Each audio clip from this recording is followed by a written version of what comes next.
los pandas no se reproducen, se van a extinguir, bueno, busquemos la forma de que se reproduzcan, le ponen películas porno, le por lo menos para algo más le útil. ponen Viagra para ver si los Claro, pibes se claro. copan o no, pero vos decís, bueno, están a punto de extinguirse o se acaban de extinguir hace muy poquito tiempo. Estos se extinguieron hace como 10.000 años. ¿Para qué? Hay gente que está diciendo, mira, mirá lo que soy capaz de hacer. Voy por más. Mirá lo que soy capaz de hacer. Te hago esto, pero mi idea no es reproducir o desextinguir un montón de bichos, sino es aplicar esta tecnología A otra cosa. a otra cosa. Esto me sirve porque tengo prensa, me sirve porque consigo mucha gente que invierte en mi compañía, pero mi idea no es desextinguir a todos los animales que se han muerto. Mi idea es aplicar este conocimiento para otra cosa. Por ahí pasa por este lado. Lo digo yo. Vamos a preguntarle a alguien que sabe del tema. Es Daniel Salamone, que es presidente del CONICET. Primero, para que me explique si esto es posible, si esto es verdad, o tiene mucho humo esta noticia que acaban de contar. ¿Y qué hay detrás de esto? ¿Para qué sirve esta clase de iniciativas? Daniel, ¿cómo te va? Gracias por conversar un rato con nosotros. Hola, ¿qué tal? Bueno, lo que decís es absolutamente interesante. Sí, hay mucho de humo y en todo caso después te cuento por qué. La segunda razón, yo intenté trabajar desde Argentina en reproducción asistida para animales salvajes durante casi 24 años y jamás, digamos, tuve un financiamiento más allá, digamos, de vender algunos servicios y con eso se financió. Claro. Es decir, no hay mucha gente dispuesta a colaborar, digamos, en la reproducción de los animales. Lo atractivo que yo veo, digamos, de esto es que es una empresa que inicialmente había tenido más de 500 millones de dólares y hoy se valora en más de 10.000 millones de dólares. Mira. Por lo que es un unicornio en este momento, claro, que se dedica a la reproducción en animales salvajes.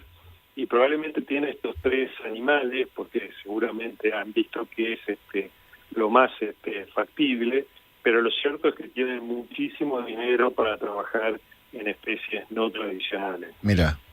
¿Por qué es necesario reproducir ciertas especies? ¿Porque corren riesgo de extinguirse? ¿Porque tienen baja tasa de reproducción?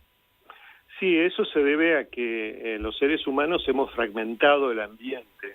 Lo que ha ocurrido, por ejemplo, en Florida, hay una gran población humana y había un corredor natural de alguna forma que conectaba, digamos, a los pumas que vivían en Florida con los que vivían en Texas. Al perderse esa forma de introducir nueva genética al sector de Florida, comenzó a extinguirse. Los pumas cada vez se reproducían de peor manera, la calidad del material reproductivo, sobre todo de los machos, era pésima. Y una de las cosas que ya se hizo el día de hoy, se reintrodujo algunos animales desde Texas y la población comenzó nuevamente, ¿no? Entonces, gran parte del problema es a causa de los humanos, más allá del hecho de la caza. La eficiencia reproductiva de los animales van reduciéndose de la misma forma, digamos, a veces cuando la reproducción se ha dado en humanos en un círculo relativamente pequeño, cosa que pasa en varias localidades del mundo y que incluso ha pasado con la nobleza europea, ¿no? Donde gran parte de la nobleza europea tenía hemofilia, por ejemplo. Eso es común también, que haya enfermedades y sobre todo una disminución de la calidad y de las posibilidades de reproducirse de cada animal. Es muy común un espermatozoide, uno se imagina más o menos la forma. Sí. Es muy común que haya espermatozoide de doble cabeza, con problemas que realmente son una catástrofe de escena, ¿no? Mira. ¿Cuántas... A ver, hay muchas de estas especies animales, entre comillas, famosas, que estamos todos acostumbrados a dibujarlas y a verlas, que están en riesgo de extinción? Mucho. El más notable es el rinoceronte. Hace un par de años tuve un par de invitaciones por parte del Zoológico de San Diego para comentarles, bueno, una hipótesis, porque lo que se había estado intentando durante un par de años, por lo menos en Berlín, es tratar de hacer un rinoceronte de probeta, un rinoceronte de fecundación in vitro, ¿no? Sí. Y bueno, nosotros trabajamos mucho en caballo. El rinoceronte es súper pariente del caballo, y en el caballo la fecundación in vitro no trabaja, ¿no? Entonces, pero sí trabaja una técnica en la que se inyecta el espermatozoide y que también es muy popular en humanos. Esa técnica en los caballos funciona de una forma fantástica. Mira. Y bueno, yo le expresaba, nosotros tuvimos la suerte en la Facultad de Agronomía de la UBA durante muchos años trabajar en varias especies domésticas, reproducción asistida en muchas especies domésticas, y lo que vemos que los animales salvajes se parecen bastante, digamos, a la especie doméstica fin, ¿no? Y bueno, un poco trataba de transmitirle eso. Ellos van bastante exitosos, y sobre todo en Italia también, justamente un experto en equinos ha colaborado mucho, y ya hay un gran número de embriones de rinoceronte, pero es un ejemplo bastante emblemático. Hay otros, ¿no? Pero sí requieren a veces de una asistencia. Después, otra cosa que nosotros tratamos de alguna forma de fomentar, nos costó horrores, hay animales que son atropellados, y eso es notable para los yaguaretés, y bueno, ese animal sale del pool reproductivo, ¿no? Entonces, conseguir el material genético se puede hacer incluso después de muerto el animal. De hecho, nosotros años atrás comenzamos gran parte de estas investigaciones cuando nos traen del zoológico un ovario de una pantera, a la cual, digamos, teníamos semen congelado de pantera y tratamos de producir un embrión para criopreservarlo. Y bueno, el tema es, hay oportunidades en las que uno puede rescatar o salvar material genético, y ustedes ya saben que en este momento Rewilding, la provincia de Corrientes, ha de alguna forma recuperado la población de yaguareté en los esteros de Liberal. Uh-huh. Qué interesante. Estamos hablando con el presidente del CONICET, que se llama Daniel Salamone. Daniel, recién hacías esta referencia y esta diferenciación de lo que es una reproducción asistida, de una fertilización artificial, con respecto a los caballos, y tengo entendido que hay un gran mercado, sobre todo del caballo de polo, de la clonación. ¿Esto es así? Esto es así. Nosotros tuvimos la suerte de producir el primer caballo clonado en Argentina, que era un caballo criollo, fue en el año 2010, en el Bicentenario, y luego produjimos el primer caballo de salto y el primer caballo de polo. Sí. Y bueno, se hizo una empresa mixta entre la facultad y un laboratorio, pero no continuamos, y luego surgieron 3 empresas de clonación. Mirá. Una de ellas de alumnos míos, y que han sido extremadamente exitosas, a tal punto que debemos ser uno de los países del mundo que más clona caballos, que es más económico clonar un caballo. Y lo que es atractivo, comentaba la otra en la inauguración de la sociedad rural, Nicolás Pino, de que en el abierto de polo de Inglaterra, la Copa de la Reina, el 90% de la genética era de origen argentino, y algo tuvo que ver el desarrollo que ha alcanzado la reproducción de los equinos en Argentina. Mira, a ver, sin entrar en tecnicismos y para que lo entendamos todos, ¿cuál es la diferencia entre crear un animal de una fertilización asistida en probeta y una clonación? Bueno, la más importante es que uno usa las células reproductivas, usa los óvulos y los espermatozoides en una reproducción tradicional. Sí.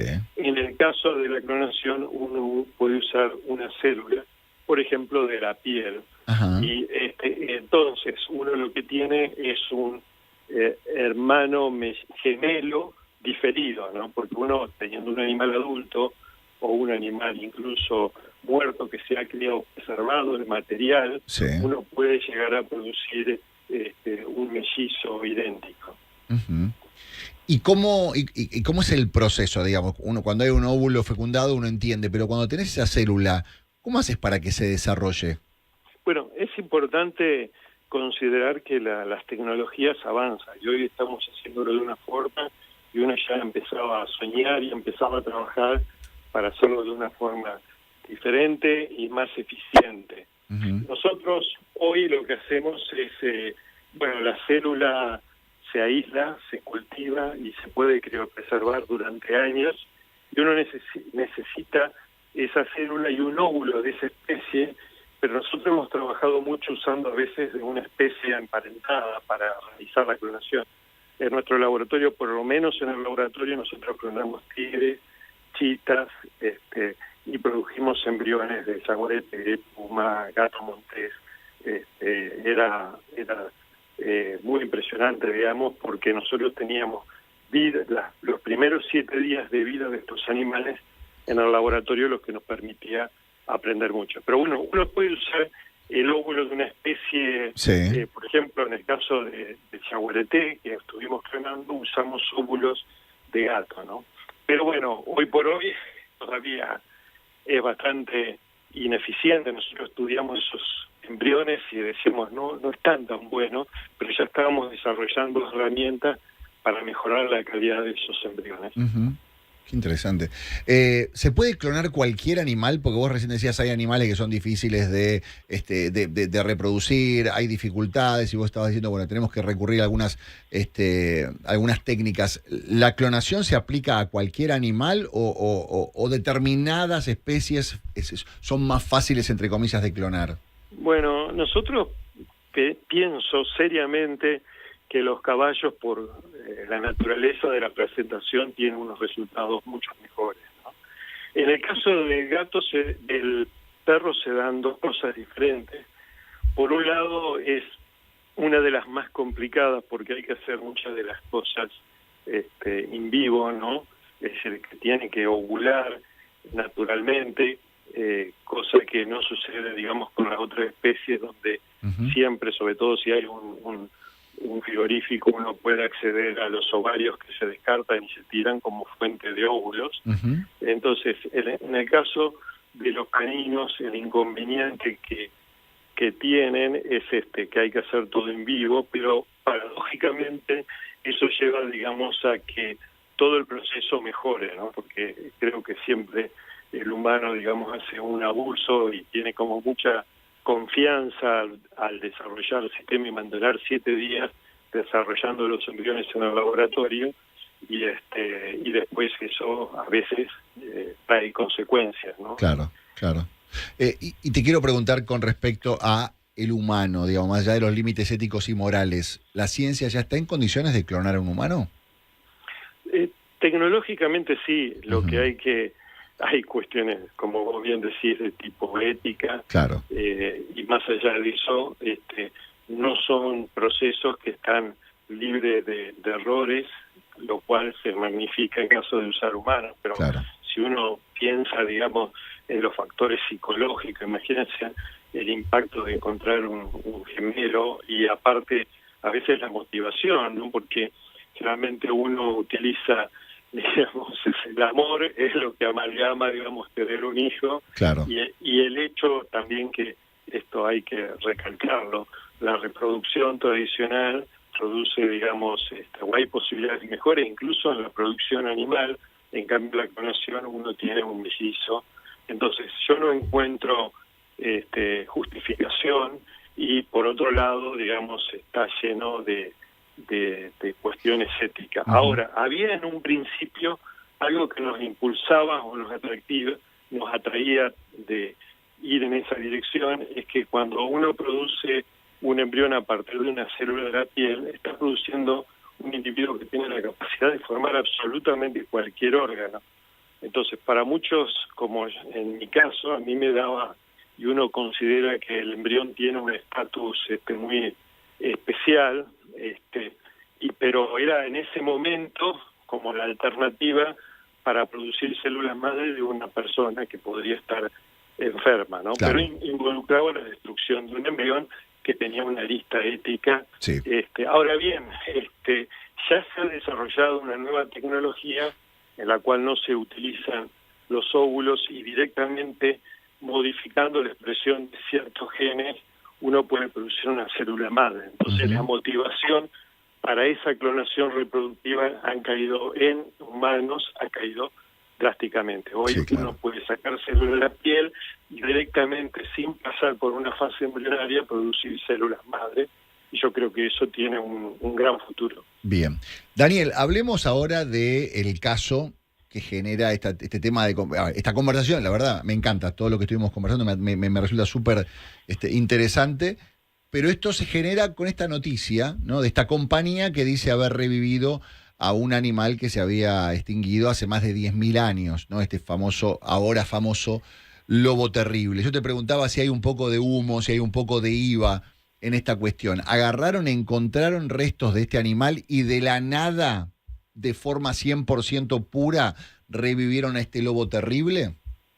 Eso es una excelente pregunta, ¿no? Yo digo y comentaba a mis estudiantes que en realidad lo que hicieron es disfrazar a un lobo de otra especie porque bueno, probablemente introdujeron genes que tenían que ver con el tamaño, probablemente editaron algunos factores que tenían que ver con las características de color, pero digamos, un animal es algo mucho más complejo y estamos en los inicios, y a pesar que ellos produjeron 11 modificaciones, yo estimo que es poco. Es algo muy fascinante lo que me tocó interactuando con un grupo que trabajamos años atrás. Nosotros nos sorprendía mucho que prácticamente un óvulo de gato podía ser fertilizado desde un yaguareté, un puma, un gato montés, que son todas especies diferentes. Y cuando estudiamos cosas que tenían que ver con la composición genética, veíamos que había poco diferencia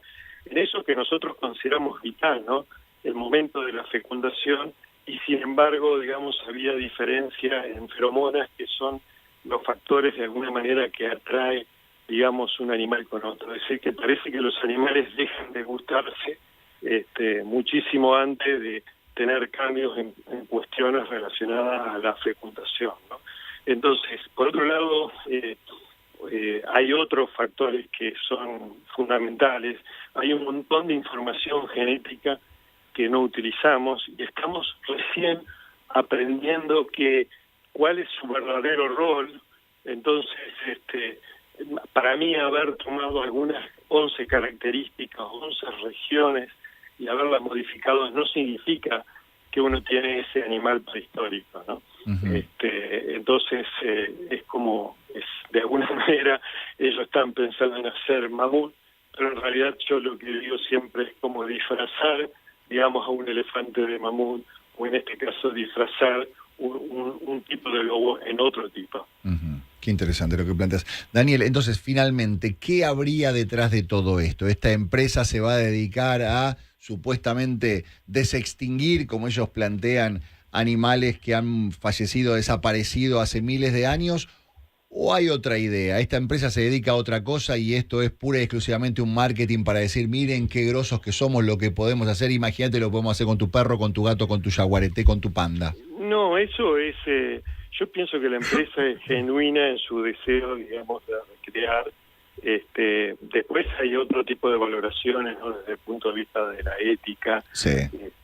Hay grupos que obviamente defienden los derechos de los animales y que deberían ser oídas, y hay muchas veces razones detrás de todo esto. Es decir, claro, todo lo que haga sufrir a un animal, obviamente, totalmente, para mí debería condenarse, y hay otras situaciones que podría llegar a ser diferente. Pero yo pienso que el deseo es genuino. Es más, nosotros hemos estado tratando de editar cerdos para producir órganos para senos trasplantes, que fue el último proyecto que trabajé, y bueno, queríamos modificar 5 genes y solamente logramos editar 2 genes, ¿no? Uno que hace más compatible a los cerdos para el senotrasplante, un azúcar que recubre la superficie, pero necesitábamos otras 3 azúcares acá para ser más eficiente, y el otro del tamaño. Habíamos logrado reducir